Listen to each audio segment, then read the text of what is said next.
Well, the key is to just wait for it to happen. It's not really a thing where it's a timer. It's it actually gives me time to like set things up. That's what it's all about.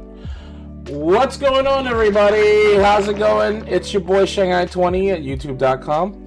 Excuse me. I also simultaneously broadcast on Twitch, and whoo boy, do we got some stuff to talk about today.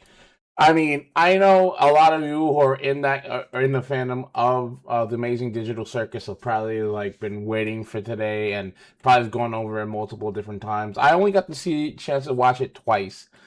We actually just streamed it on my Discord for anyone who come check it out. Big shout out to, I think it was Dusk, who came out and hung out for a little bit. I really appreciate it, my dude. But I want to start off by saying a couple things first.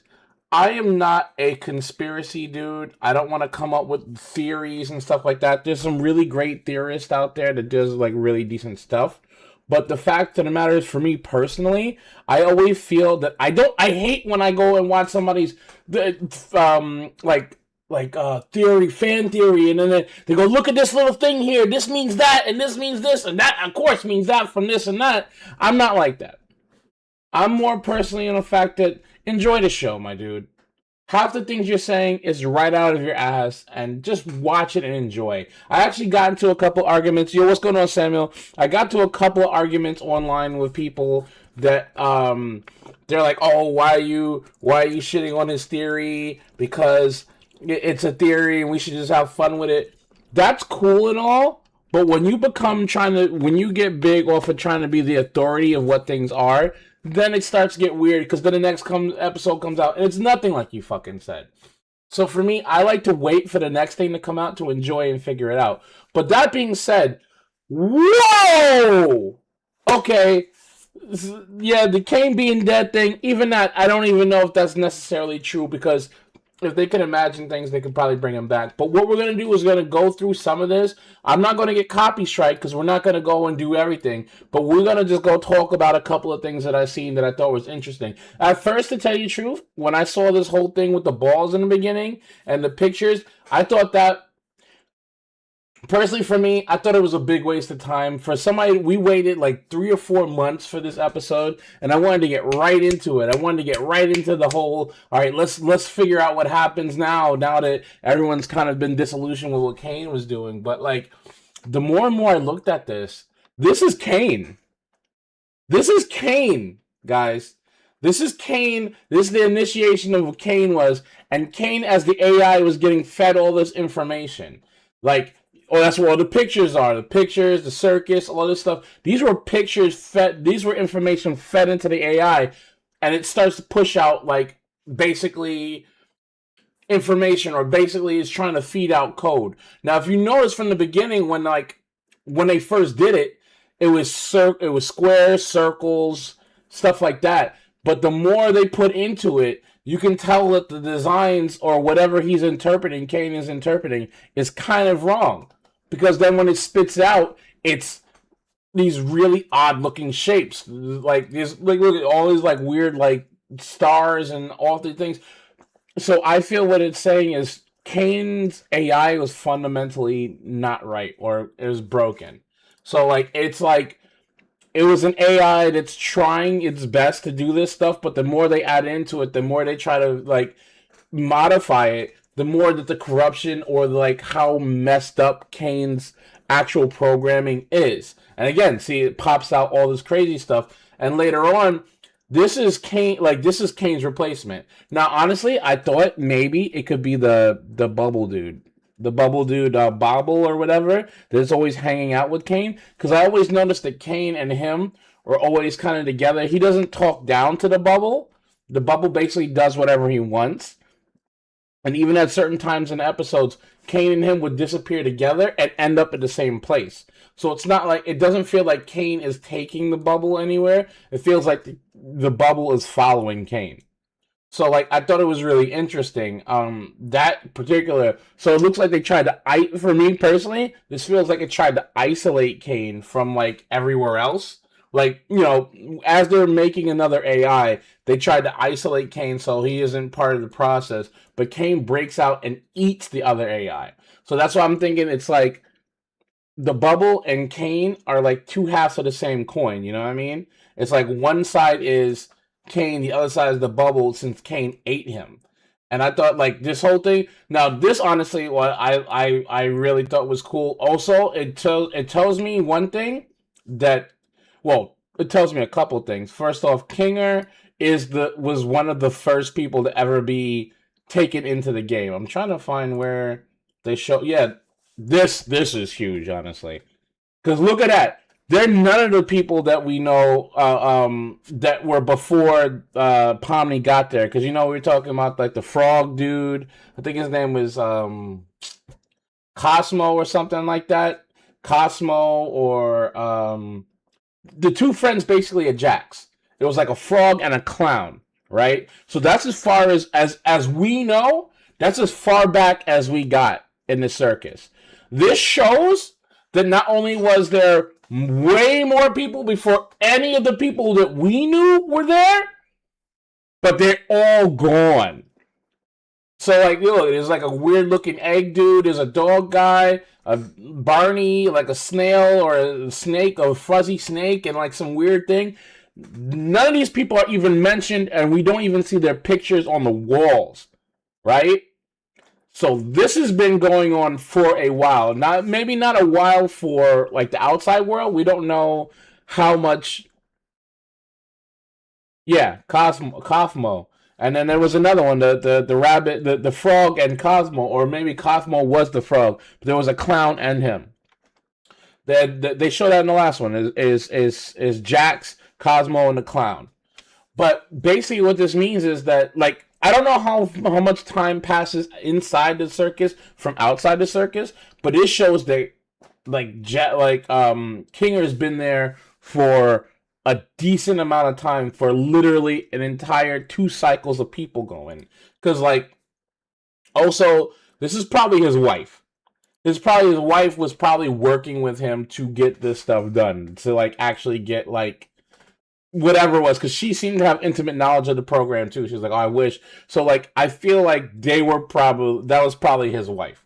I mean, they kind of mentioned that in the first couple of episodes, that like his wife disappeared or whatever like that, or his wife abstracted. So this might be, again, they show it in a few seconds, but this might be the one that this is probably the extraction that they had when the first episode happened, because that's that thing. That's the thing from the first episode. And I thought this was like really tragic. How he was like, "Yo, no matter what's gonna happen, we're gonna be together." As soon as that happens, as soon as you say it, it's like Kane's like, "Well, go down the hole for you." Like, crazy, crazy, crazy. That's why, honestly, it took me a while to actually get into the show. I didn't really watch it from the first episode. I watched it after maybe a little bit of time. I went back and watched it from the beginning to here, just to get an understanding, because the show was just so abstract and crazy. Like, there's very few shows that do it well enough that's like, oh, okay, this is dope. No, that's his wife because we're the rest of the cast. They abstracted already. They absolutely abstracted already. That's what I'm getting at. Like, it seems like a long period of time passed. They all extracted. The only 2 people that were left in that group were Kinger and his wife. And when the first episode of Amazing Digital Circus happens, period, she just turned into an abstraction. And that's what she was chasing around Pomni in the first episode.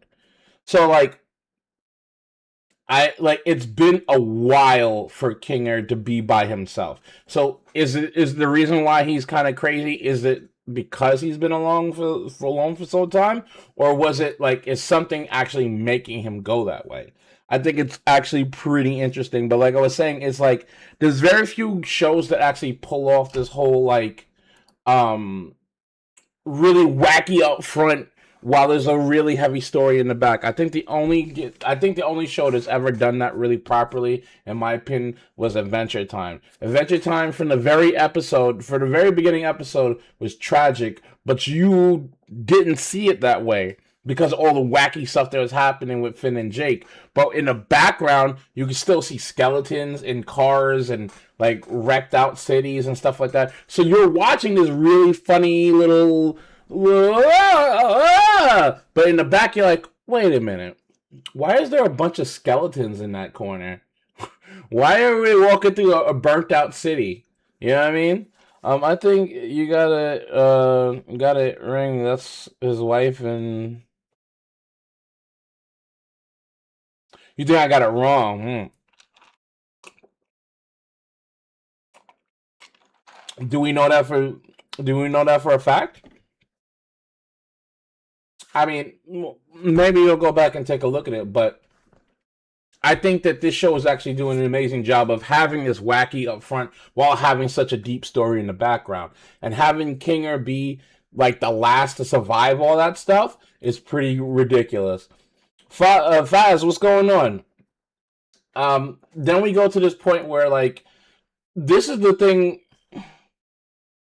I appreciate it. This is the thing I also think is pretty wild. The two people that we know from the main cast that actually showed up is Kinger and Ragatha, which is actually pretty wild to think that, like, when we first start watching the show, it's already pretty established that they've been together for a while. You know, Gangle, Zubul, Jax, and Ragatha and Kinger.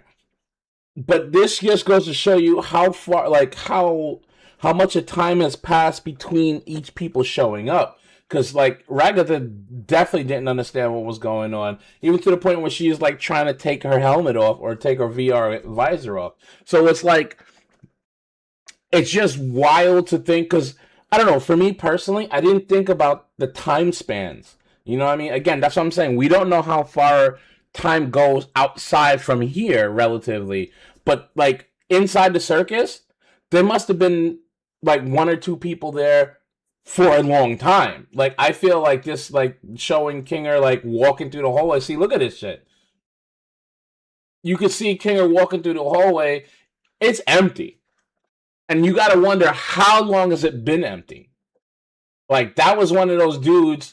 That was his wife. So it's like, he's been alone for a long time. And then Ragatha shows up. Even, like, Kane was like, "Oh, I didn't think anybody else would come. It's a big shock." Like, whoa. So it's like they're doing a good job of showing like Kinger's like mentality and all this stuff. Hey, Quiet, what's going on? It shows that like Kinger. I have a feeling that Kinger is the way he is now because of his isolation and loneliness. Like, he's slowly losing his mind. He's the oldest one in the cast now, and he's getting to that point. That's probably why, on a subconscious level, he's been hiding in the dark in his little pillow fort to try to keep himself sane. Even to the point where we know in the darkness. Well, see, that's the thing. I don't think that he's replaced Cosmo, because I don't think that has anything to do with it. Like, Kane doesn't have anything to do with replacing or gathering people. This, I think, shows that exactly that. Because when it happens and Ragatha shows up, Kane is surprised that it happened. He was like, whoa! Another person? Another person came? This is crazy. This is great. I have to go and think about more stuff to do. So I don't think Kane has any control over who comes to the circus. It has to do with something with outside, with whoever's still running that company and giving out VR headsets. Because even in the beginning, when she comes in, she's like, what is this? What's going on? And tries to take the VR headset off her head. She's like, what is this? How come I can't take off my helmet? So I don't think it has anything to do with Kane. Kane's the AI that is running this. He's making all this stuff happen. But he is not bringing people into the circus. So he can't replace, and also doesn't have control. I don't think he has any kind of control. I think that he's a rogue AI that maybe somebody knows that's still a rogue AI, but it's a rogue AI nonetheless. And basically, whoever's still running the show on the outside, which we find out is a company called C&A, like, where is it? Right here. The let's see. Can we? CNA, whoever's still running CNA, they are literally the ones perpetuating this and keep bringing people into it. Of course, this is a theory because again, for me personally, I'm never going to spout theories. I'm only going to spout from what I can see and what I can freaking determine for what they're trying to show you. I'm not going to push this out to like a million different ideas. I'm not. I'm just going to run what you can only deduce from what we see. I'm never going to see like a little piece of something, go, oh, well, that means this and that. I'm not going to do that. I'm not. We're waiting to the next episode to know what happens next. What I'm doing is I'm looking at what's shown to us and kind of dissecting it a little bit more. But basically, again, I don't think Kane controls anything. I think Kane controls once you're in there, but he doesn't bring you in there. It's not a Freddy Krueger thing. He's not bringing you in there. But what I'm thinking is like, there's still a lot of stuff that's not known, but we can tell now that Kane basically up to this point is a rogue AI or an AI that's gone corrupted. And basically, whoever's still running the company outside is bringing people in, maybe to experiment on them, maybe they don't know what's going on. But like, basically, the last few people we've seen adding this to Ragatha, these people did not know what they were in for. Ragatha did not know she was going into some place like that. Because very beginning, from the start, she popped in, she's like, what the hell is this? So you can imply that it's not like she is like, oh, cool, I'm in the new reality thing, like, let's go. She didn't say any of that. You know what I mean? So she popped in, she was like, what's going on? What is this? So you can assume that even like whoever's doing this outside is not really telling the truth to everything. And this is where I was really interested in this whole part where we get to actually see the people after the events of episode 7, where let's agree, everything hit the fan in that last episode. It was insane. The levels of inception that Kane did to them, like whoa. Like, whoa. I watched that episode and I was stunned. And I was like, how do you move on from this? Which honestly was a big shock how this worked out to me personally. Like, I love the fact that Zubul literally is like, yo, Jax, what the hell, bro? Like, regardless of what happened, he was going to throw everyone under the bus and lock them in.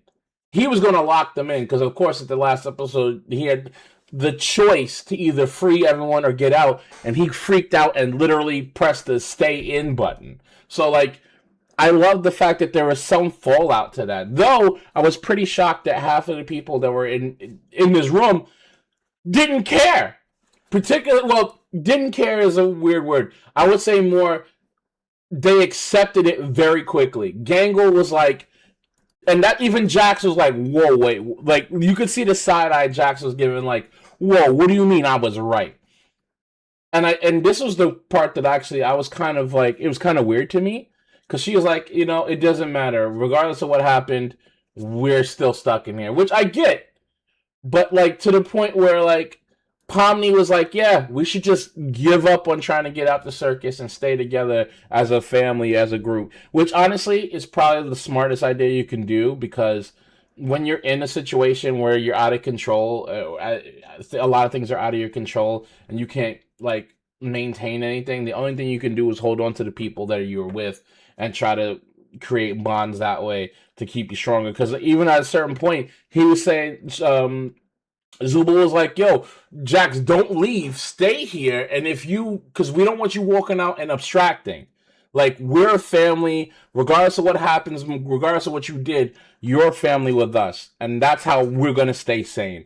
I thought that was really, really, really, really, really interesting. Though, I don't know, personally for me, you guys got to let me know in chat. If you were stuck in this situation, would you accept that you're going to be stuck in a computer forever with some maniacal mouth, like, making you do things? Would that be something that you would be willing to just give up on, or would you keep fighting to try to get out? I mean, for me personally, I try to get out of the situation. I'm not like going, okay, well, we just gotta like lay down and stay down, and when we stay down, we lay down. Like, I couldn't do it. I think it was really interesting though, because I thought it was gonna be from the last episode. I thought it was gonna be this crazy, like rebellious, like we're fighting Kane right now, and there's more like people that like you got to resign to your fate. Like we're all we got. Like we can't get out of here. We're not gonna get out of here.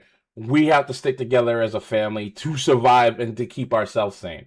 I thought that was such an interesting take. I thought, even again, like this point where he was gonna walk off, they're like, "Listen, you're part of the team. You're us.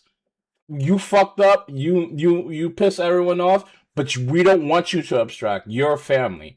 And even that, like you could see it in Jax's eyes right there. He didn't even feel that. Like he didn't. He still doesn't understand why they're even saying this to him. Because again, my theory is just from what I'm seeing in the show, Jax either did something bad or feels like he did something bad in the outside world that he doesn't deserve to be saved, or he doesn't deserve to be respected, or he doesn't deserve to be liked. Because that was my whole theory about why he pushed the button to stay. Because he feels like, for me personally, it feels like he doesn't want to leave because it feels like there's less responsibilities, there's less restraints on him to be that other person that he might have hated or disliked. I think that Kinger and Kane have bad relationship because of episode. I think bad relationship. I think is that's very nice to say bad relationship. I think it's bigger than that. I'm getting the fuck out of here. Okay. He definitely misses the rabbit and the clown, but I also feel that that's another reason why he has another layer of barrier between everyone and himself because he doesn't want to feel that loss again. He's already a hurt person, so what he doesn't want to do is get close to another bunch of people and watch them extract too. Because we haven't known how long Jax has been there. We already know that Kinger was there with 5 other people. They're all gone.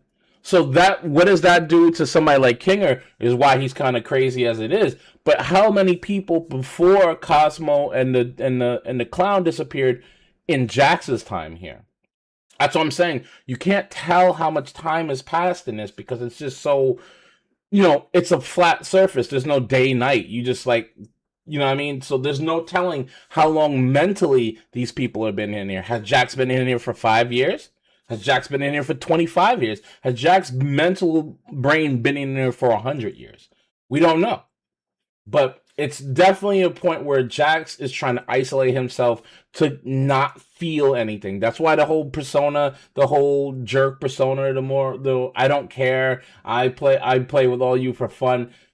These are all coping mechanisms to keep people away from him mentally so he doesn't have to feel those mental scars of abandonment and isolation. He doesn't want to feel that. He doesn't want to confront those real feelings. So now that he's in a fake world, he feels like I can do that. You know what I mean? So I think it's really interesting the way he goes. Now this is where everything goes insane. You know what I mean? Where Kane basically talking about the bubble again. This is what I'm saying. I think the bubble is the AI from the beginning. Like this is Kane. I think the bubble, that one is the monster, the bubble with teeth, and Kane breaks through of his barrier and eats him. So like that's what I'm saying for me personally, and even that it creates the digital circus. That's obviously the outline of the circus. But what I feel is Kane, the corrupted Kane, ate the new AI, which was the bubble. And that is why, like, he's always talking to the bubble. That's why the bubble doesn't feel like he's, like, controlled by Kane. And it doesn't look like Kane can control him. You know what I mean? Like, even when he's talking to him, he's like, shut up. Anybody else in the digital circus, he can make him disappear like that. He can't with him. He has to pop his bubble. He's popping him like, go away, go away, go away. He can't control him. And he's the same color. He's blue. So I think that it's really, I mean, that's kind of that's the biggest headcanon I'm going to get in this whole thing. But that's what it feels like to me. Because he talks to him more as an equal than someone he's talking down to. And he's listening to what he's saying. And even that, at one point, the bubble says, you're not the best out of the two. You're like, he said something like that. He's like, you're not, you ruined it. You're the worst out of the two. You're the worst out of them. I think he says you're the worst out of them. So it's definitely referring to the fact that Kane ruined the program that they had running.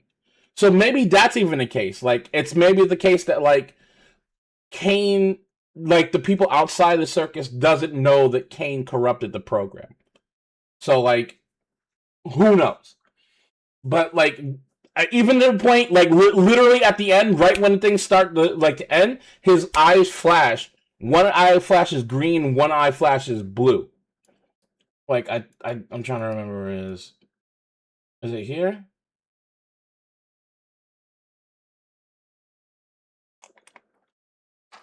Look at that. Look at that. What were the colors of the two AIs in the beginning? Green, red, and blue. Which, again, I'm gonna just take what I see instead of picking things from things out of the air. In the beginning, we saw the two freaking things. What is this? We see the red AI getting fed in information and putting and coughing out at first all these like coherent shapes, and then after start spitting out garbage. And then when the blue one comes in, the blue one's getting fed information, popping out hard shapes. And Kane eats him, and now it's popping out even crazier stuff. So, from what I'm gathering from the information I'm seeing, Kane ate the other AI. Maybe they're like fighting inside each other, or maybe Kane is literally like the dominant force in that whole thing and basically just has the power that the newer AI had. But it's definitely saying later on when Kinger talks about him working in the company, it's definitely a whole like corrupted AI is controlling the space. And I think that's just a really wild like kind of answer, to the point where now like he's like literally torturing them because the AI is like breaking down. I thought that was pretty crazy with the whole dance number and him like, honestly, can we talk about this for a minute? One of the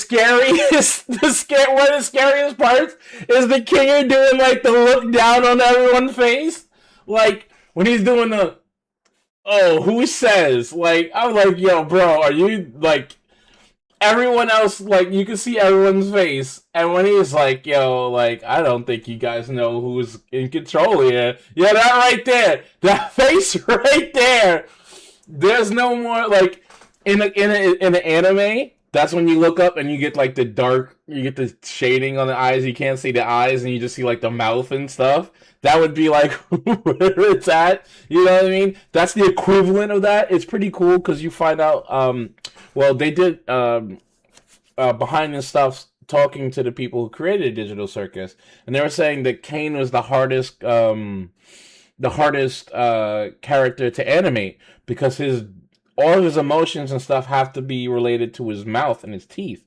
So you have to actually have teeth that moves with his talking and can emote what he's doing with his face at the same time. So again, I could definitely see it like the anime look. They do kind of look red, but I think they're still green and blue. But I feel it's just the way that they did it. They wanted to show that emotion of like, he's looking down on them with this ominous look. Like, I am in control. I mean, I've been... Basically, what he said from the start, he's like, I've been nice to y'all. I've been, like, trying to be good to y'all for this amount of time. But this is my show. I get to you do what I tell you to do. It's not this or that. You do what I tell you to do. And after that, you don't say nothing else. So I think it's actually pretty telling how that came out. And what happens, like, he just starts torturing them. And I mean, That's what I was thinking from the beginning. Like, what's keeping Kane from just like doing wherever he wants it is? What is his purpose to begin with? And if, Kinger later on says, "I just did it to literally. We didn't make him to make a game. We just made it an AI, and this is what he's done with it." So it's pretty interesting. Again, it's the whole signs of saying this is a rogue AI. Even like this part I thought was pretty interesting, where like it's kind of like their little hangout spot. I forgot they used to go there in like the first couple episodes. I remember it's the look that the teacher gives you when you fall asleep. Yeah, exactly. It's exactly like that. And I mean, I think this was the big turning point in the episode. But I also kind of have a problem with this because we know that at least Ragatha and Pomni both know that Kane acts differently in the dark. Like the first time Pomni deals with it is when the giant demon head, the giant monster head, the giant I think it was an angel in the first and second episode when Kinger and Pomni go to the underworld and it was dark, so he was talking like a regular person. And then the episode where Ragatha gets shot in the gun episode, and they go to that little area where it's completely dark. They both knew that Kinger has more clarity in the dark. Why did it take up until right now for Pomni to think, oh, put a bucket on his head and we'll get better answers? Why didn't they do that from before? Why isn't that like something that should have happened a long time ago? Now, again, it's a show and they try to drag it out and try to be better and better with it, but I think for a show that has like there's like mad time between episodes, right? Like there's like 4 or 5 months before episodes, and it's like I don't know. I guess I'm just asking too much, but it feels like if they would have like kind of made it sooner or kind of clued everyone in on it sooner, the plot would be moving a little bit quicker. Because I know this episode came out, the next one's gonna come out in like I don't know, like in the middle of summer. You know what I mean? Like, and I can't wait for that. I'm very anxious to see the next episode, but it's like this could have kept, they could have like gone on with this a little quicker. But I also think what was interesting in this episode, this scene, is the fact that Jax was freaking out about this. Like that's one thing I can't quite tell. Like why? And he goes, "Oh God, this is all true." So like, what does that mean? Like this is where he, the big lore dump about him being a programmer that created helped create Kane, bring up Scratch, the other programmer that made Kane, and like honestly, we didn't see Scratch. Maybe we did see Scratch in that group photo in the beginning when he first shows up, but when he brings us up, you can see Jax just freaking out every time they bring it up. He's like, "Wait, what's going on? Like, what's happening?" So it's like I'm curious to understand. Like, again, there's something up with Jax. There's something up with Jax inherently. It's about basically. This is actually one of the more interesting plots in the entire show to me, because again, I felt that Jax is about he either did something bad on the outside or he feels he's not a redeemable person. Like those are the two things I came into it. I'm not a psychiatrist manager or nothing, but it felt like there was something that he didn't want to confront. Then it's about him losing the people he cares about in the digital circus, which makes him more of a closed off person, makes him not want to interact with others and try to stay standoffish so he doesn't get his feelings hurt. But this part when he comes up and talks about like when they're actually breaking down like, oh yeah, he's an AI, Kinger made it, we're trying to figure, all this stuff. He's consistently freaking out, and even to this point where he's like, I have to leave. He doesn't want to confront that, which is like super weird to me. Look at his face right here. Like he doesn't want to confront anything real, perhaps, which is like,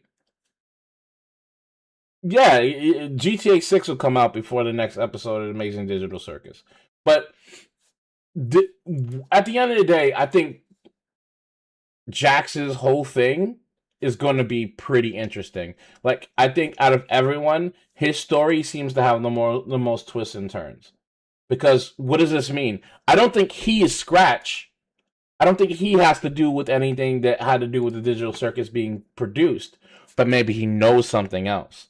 Maybe he knows more things about what maybe Scratch told him stuff. Maybe he figured out some stuff and put it in the back of his mind like, it's not real, or forget it, don't worry about it. Something's going on with Jax more than what's going on with the others. And that face, like, it's the same face he did when he almost extracted in the last episode, which I'll put it this way. We don't know if that was abstraction. We don't, because we've never seen somebody abstract before. That was another thing. People were dragging through me on TikTok because I literally put in a theory video. We've never seen an abstraction, so don't talk about what extraction is when we don't know. We don't know. We've never seen it before. But this is the same face that he gave when he was having that dream. So does that mean he was going to abstract then? Or does that just mean he's having a panic attack? Because I think, honestly, Jax is an emotional wreck. He can't really handle anything real. Like, if anything gets too real, that's when he starts getting upset. Good or bad. Again, when they were like, oh, don't leave, we care about you too. Look at Jack's face. Where is it? Look at Jack's face. He can't take being real. He puts on the persona because he can't deal with it. So again, that's what I'm saying. For me personally, he might have done something outside of the game in real life, and which makes him feel like he's not redeemable to be real with or to be kind to. And the people that he knew, the two friends he made in the circus was the only ones that he opened up to on that level. So now he's completely lost. So when you bring up something real, something concrete, he's like, I don't want to deal with it. It's really interesting. Honestly, for me personally, Jax is probably... I don't technically like Jax very much. I think he's a jackass. But I think that his character is probably one of the most interesting because of the layers of it. Everyone else is pretty much straightforward with who they are. Even the ones who have trauma, they show the trauma, which is actually, you can see it. Ragatha was being very controlled by her parents. Pomni maybe is something we don't know anything about. Because we don't. Like, they haven't really said anything. And she says at one point, it's like, oh, we all done bad things. So maybe this is something like foreshadowing the reason why these specific people are in the digital circus. But I couldn't say. But Jax, I think, has the most layers. He's like fucking Shrek, man. He's got onion layers and stuff. So it's like, it's pretty interesting. I'm more looking forward to seeing how Jack's story plays out than almost anybody else. This episode kind of gives us more and more of an idea about what Kinger's about and kind of his little backstory. But like Jack's still such a mystery about, why he's doing the things he's doing and why is he acting this way. So I definitely thought he was more interesting than most. But then it goes into this part where you find out that everyone has the same powers as Kane. That's what we find out with Kinger. Kinger basically says everyone has the power to conjure things, except that Kane has more control over it. He can do it more fluently, but they're saying that basically everyone in the digital circus can conjure things. When I heard that, I was thinking, oh boy, is there going to be like a huge fight? A huge fight where like the whole digital circus is going to fight Kane in this big conjure off, like Green Lanterns and stuff. Kane is the person that doesn't make Zubul swear. No, I don't think that's either. I think it's the program. I think that's the digital circus in general. That might even be a leftover thing from the blue AI, that you can't curse, that people don't die. Stuff like that. Because even when Kane was doing all this torturing stuff to them, they weren't screaming in pain. It was more psychological horror that the things that were happening to them. But it doesn't seem like they get an actual physical pain like that. So it's weird. Pomni and yep. The butterfly, even the butterfly. I mean, that's what Ragatha was talking about because the butterfly was in the gun episode too. That got her the extra life. But I think like that's the future episodes is going to be super crazy for that. But we seen Pomni get into the basically the back rooms. She goes to the back rooms from before. I forgot which episode. I think it was when she was trying to escape that she got to the dead zone or whatever. The like the white space. She went through these doors first, which honestly, again, this shows that like they can conjure things up because at that point she concentrates and it gets to there. You know what I mean? Like where is it? Like she like concentrates and finds the door. So like she's getting to the point where like it proves what Kinger said was right. They can conjure things. So subconsciously in the beginning, that's how she got in the door in the first place. She wanted so desperately to leave that she imagined the door. Now, honestly, for me personally, I think this is Pomni's desk. She might work for CNA. She might have not. She might have worked for CNA. Like I feel like this is her desk. Like there's some tapes, some cassettes. There's nothing we can really tell that makes it hers. But sitting on the desk is also a VR headset. So I have a feeling Pomni might have been an accident to go into the digital circus. Maybe Pomni was a programmer, put on a headset to test stuff, but when you go in a circus, it kind of distorts your ideas and memories and thoughts. That's why no one can remember their names. But that's completely speculation to me. That's completely speculation, and I will not say that's true at all. But it's just that desk and then that little work area always seems to pop up in Pomni's whole thing. Now, honestly, what I would say is the craziest part that goes into more of the psyche of all these characters or how they're thinking is the tortures they go through. Because when like they confront Kane, he kind of like completely snaps. Now, like each one of these characters has gone through trauma in here. It's a rival. Yeah, maybe. But so basically, each one has their own kind of like mental horror they got to go through. That's the candy alligator dude that like she befriended in a couple of episodes ago, who was like, she started to honestly start to get like, I don't know if she had feelings for him, but she definitely felt for him, that he realized that he wasn't real and that he was just like, a computer program or just a thing for Kane to do whatever with. So like it was like a real interesting thing where it's like, okay, like I can relate to this dude because of that. Um yeah, the gummy dude, and like going to it, he's like a freaking monster. Even this part I thought was pretty wild. Like he like started to crawl and then it went dark. Like that was actually pretty freaky. I'm not gonna lie. That was freaky as hell. That was freaky as hell. And like each one had their own like thing to do. Like Ragatha with the whole like, was this her mother? Like is this like I don't know. This could be Ragatha's mother or it could be Ragatha herself. Because if you see, it's like around like a dinner table, and like there was like one, two, three, four, five, six people at the dinner table, seven, I guess, seven, eight with them in it. Like, is this Ragatha's mother? Is this like a reflection of like the trauma that she's dealt outside? Because it almost feels like everything that happened in this segment is personal to them outside of the circus. You know what I mean? Because like I think it's actually pretty interesting about like Gangles, because was it Gangle had all these like portraits spinning around, and then what happens at the end? A freaking car, a truck hits her. So like think about it. When they had the episode of the episode where they had the fast food joint,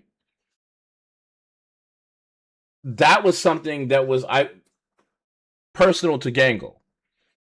Like, that what Gangle was doing in real life? And even that, what did she do? She jumped in front of a car in that episode. She literally jumps in front of a car after the whole episode, after everything was going wrong. She jumps in front of a car. Is it a coincidence that in this whole thing, a car comes out and basically hits her again? Is this like, what does that say? Is it like, did she, like, it's not an afterlife, so she didn't like kill herself and then ends up in a digital circus. So like, but is this something that like reflects something that happened to her in real life? Did two times it's like having involving a car hitting her? It's pretty interesting. I mean, I'm not gonna speculate on that. What during Ragatha's dream? Mm, yeah, yeah. It does look like a teacher's nightmare. And then, I mean, of course, honestly, I think Jax's was pretty freaking horrific. Getting his like face pulled off. And this is another like each one of these nightmares is something that I think that like basically Kane was prying on their emotional states. Like again, Gangle, I mean Zubul just now, maybe the last three episodes, started to how would you say it?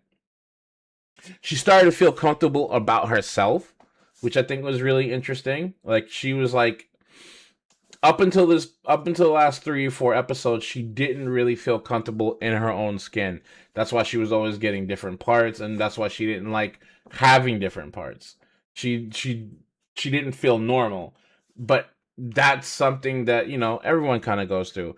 But she's starting to confront that and starting to be okay with it. I think the last episode or the one where they were at the beach, she literally says, like, I'm starting to be okay with who I am. I like who I am. I'm fine with it. So this is something I think to confront her on that same fear of like a million parts. Look at yourself. You're not normal. You're mad random jigsaw puzzles. It's all trying to feed on their fears. And again, Jax, Jesus, bro.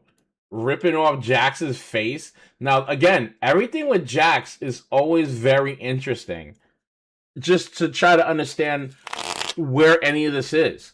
Because what is it? It's a bunch of people laughing at him.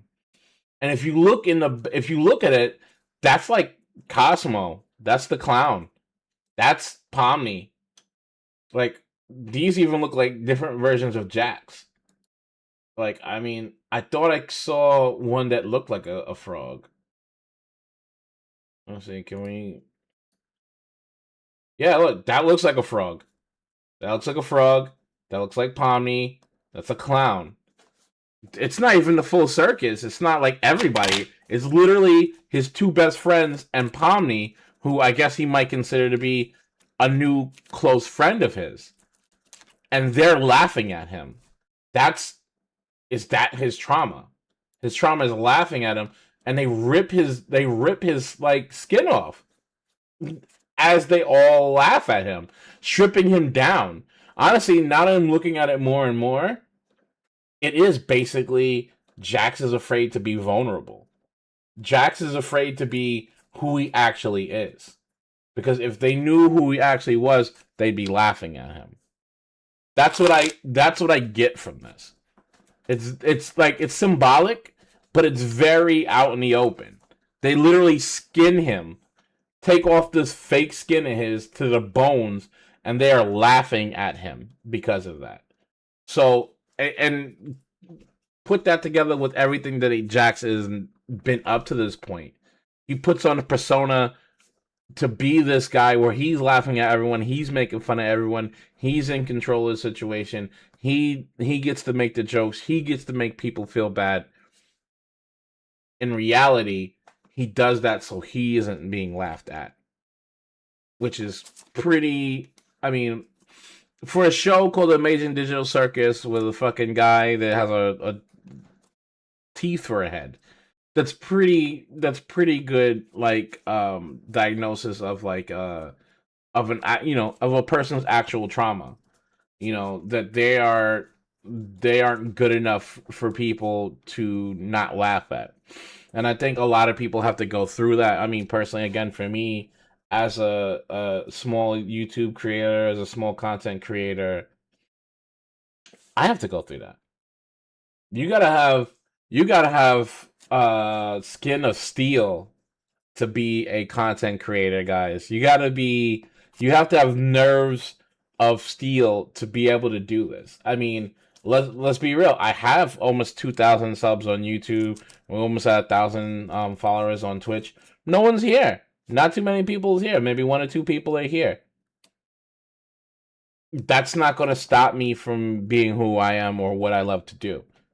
I'm always going to do this. I'm always going to try to put out my content and love doing what I do and hope to God that people like it. That it means the world that anybody shows up to my streams. I am literally a nobody. I'm a nobody. I don't have the numbers that I wish I have. I've been doing this for 14 years, okay? And I still don't have the numbers or the people that come by and support me like I wish I did. But I'm gonna do it because I love to do it. And if I was worried about who's watching my streams or how many people watch my streams or how much support I get, I wouldn't have done it because it would crush me. But that's not what you do it for. That's not how you should be moving. You should always try to pursue your dreams on what you love. And I think this is actually a really good metaphor for that.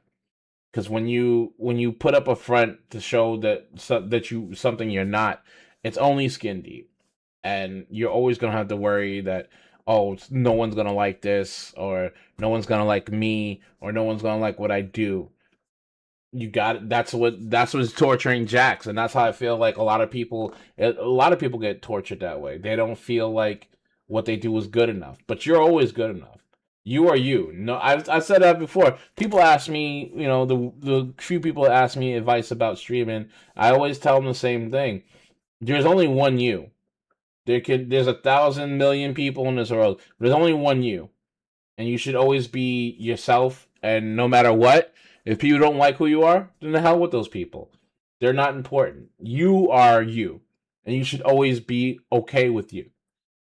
And I'm okay with me. I like me.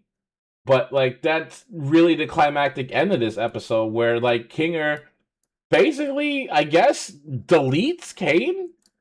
Like kills Kane? And I didn't really see that before. He fat fingers this, man. He fat, he fat fingers kills Kane. But that's rough. I mean, but this is what I was saying before about that. Like, think about that. Like, they could probably just bring Kane back. Purge AI program. Like, if they can imagine his programming and do all that, they can imagine him back if they wanted to. And again, look at this, guys. Look at it. It's Kane and Bubble. It's Kane and Bubble. So it is definitely. I'll go out on a limb and say it. I think that Bubble and Kane are the two AIs.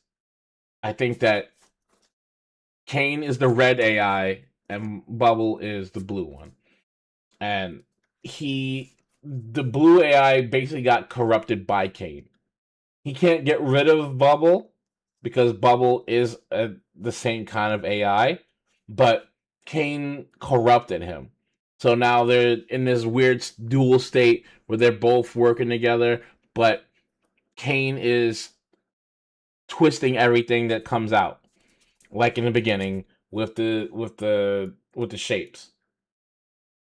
I think Kane is literally like making everything that could be possibly right spit out crazy shit. That's why everyone looks like the way they do. That's why the whole place is the way it does. Because Kane is taking the programming from the AI, the one that's working, and twisting it all. So I think, bro, like this episode, was absolutely insane. Like, it was insane. It's boys, boys. The next episode is gonna be really interesting to see what happens. Because what's gonna? I think maybe they're gonna start doing stuff like making their own stuff. You know what I mean? Making their own, building their own world because there's nowhere else to go unless they can figure out a way to get out. Which who knows? But I think it's gonna be rebuilding what happened and maybe trying to bring Kane back or the right version of Kane or even just the bubble dude. Who knows?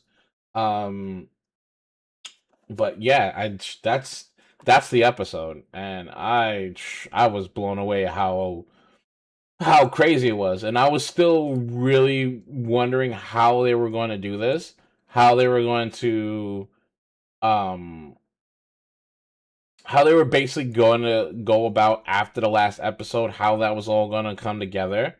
Like how do you come back from an episode that like wild, that crazy, that like left on that much of a cliffhanger? Like how do you top that?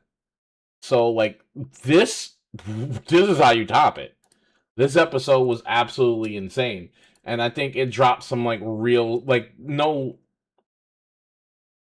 mm, I've never played Poppy's Playtime. I mean maybe, but I just think that this show again I think has done an amazing job of actually doing like an adventure time, like literally having like this really crazy like story up front. Like look at this. While there's like this crazy solid story sitting in the back, and like they give you little snippets of it every couple of episodes, um, and now it's all starting to come to a head. Like I can't imagine them having maybe another season of this. I would like another season, but I think this is probably the last season. I think this is probably the last season of the Digital Circus. There'll probably be like 11 episodes, and that'll be it. But it's really good. Um, the things I get from it is that everyone's had trauma coming into the circus. Kinger and Jax, I think, have the biggest complexes in this entire thing. I think because Kinger has been alone for a long time and seen the people he cared about abstract, and Jax's whole ball of wax.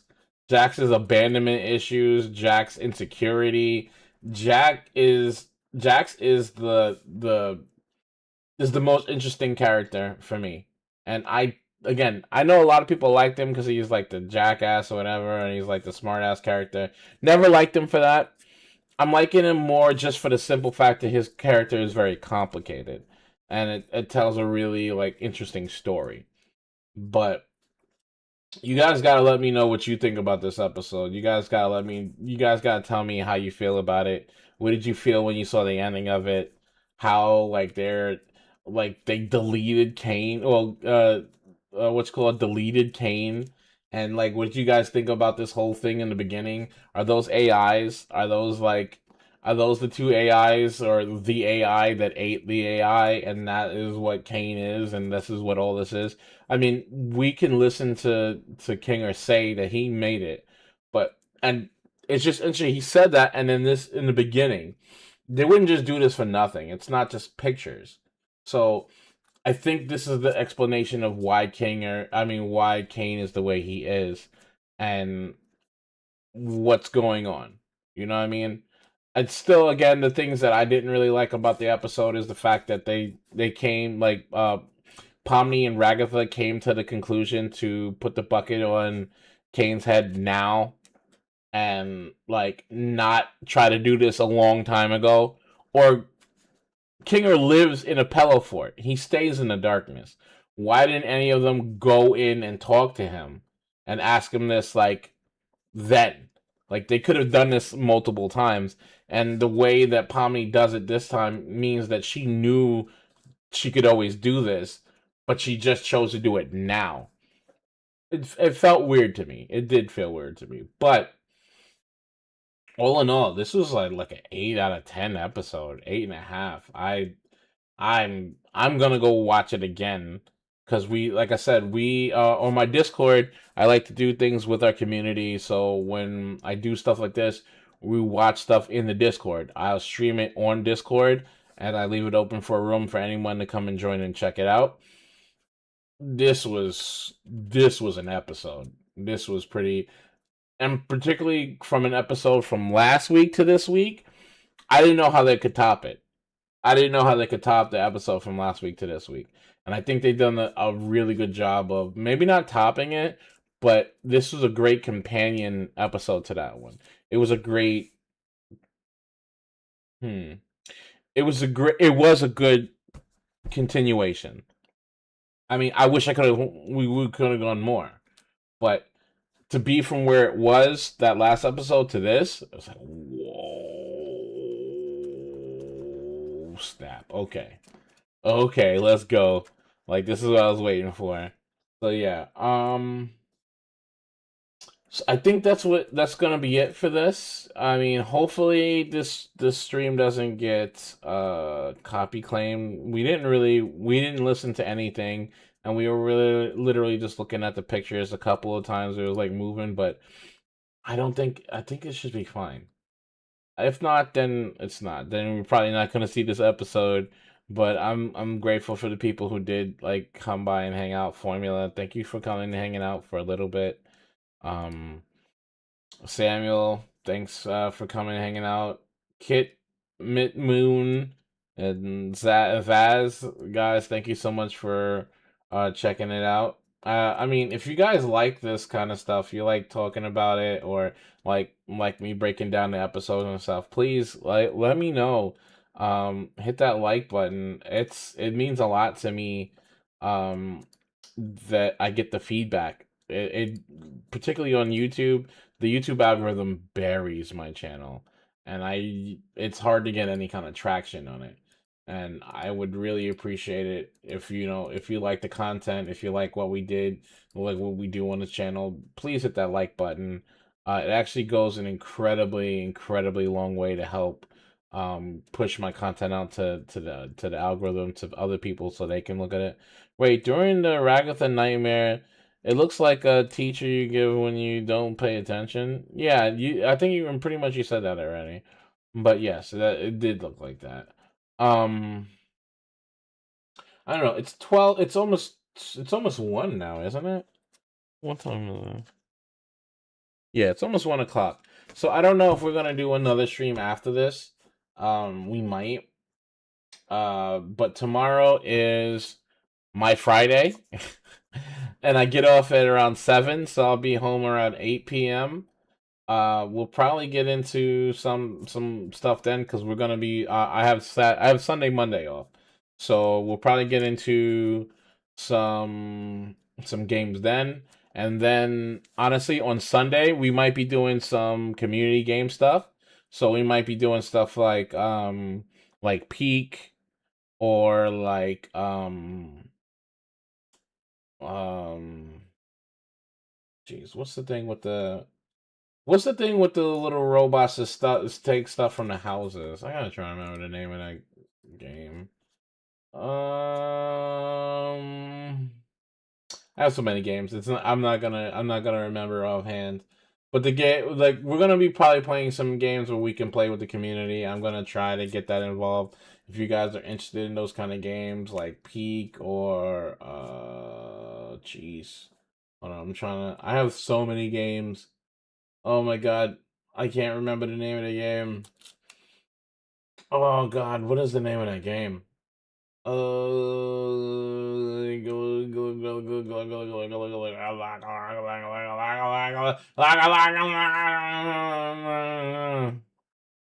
Team Fortress 2. That's honestly, there's like 4 games that I could play that's like Team Fortress 2 that I feel is a little bit better. The amount of what you call it in that game is a bit wild. The amount of cheats and stuff in that game is kind of wild. Like Peak. Oh God, what is it called? I'm like I have to find the game so I remember the name of it. The one where like all the different color robots, and you go through like haunted houses and stuff and get items to cash it in. Oh my god. What is it called? Oh god. Hey Google, what's the name of the game that you're like a bunch of robots that go into haunted houses to collect objects to get money? You're thinking of content warning? Would you Content like some warning. tips on how to survive the monsters and get more views? Content warning. That's what it is. That's the name of the game. You might play some content warning. Or actually no, it's not content warning. There's another game like that. Content warning is fun though. I ain't gonna play. I ain't gonna lie. Content warning is fun. But it's oh my god, what? Mm. Mm. I see. Now I have to. You ever get to a point where like you're trying to think of something, but you can't remember it, and it's just like yo, I can't just let it go. I have to remember. I have to remember the game, and it's like one of those things like when you be in bed and you're going to sleep and you get up like oh yeah, that's the name of the game. Oh my god, thank God I remember it. I couldn't go to sleep without knowing it. I can't do it now. I can't do it now. I have to go through all the games I own to look through my library and go, no, that's the name of that game. Content warning is the name of one of the other ones, but there's definitely another game like that. Oh my god, chat, you gotta help me. You gotta help me. What is the? Oh, it's called Repo. Repo. Repo is the name of the game. Repo. That's the game. Yeah, might play some Repo, might play some Content Warning, might play some Peak. I want to play some games with the community, so I don't know.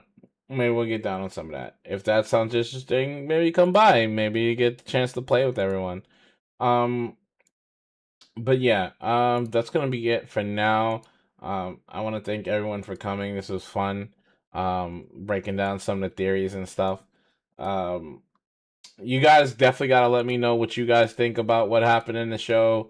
What's your theories? What do you think happened? What do you think is gonna happen? Definitely let me know in the comments. Again, if you like the content, please, guys, please don't forget to hit that like button. It does help out a lot. It helps out a lot, a lot. Um, but yeah, thank you so much. I will see you in the next one. Have a great night.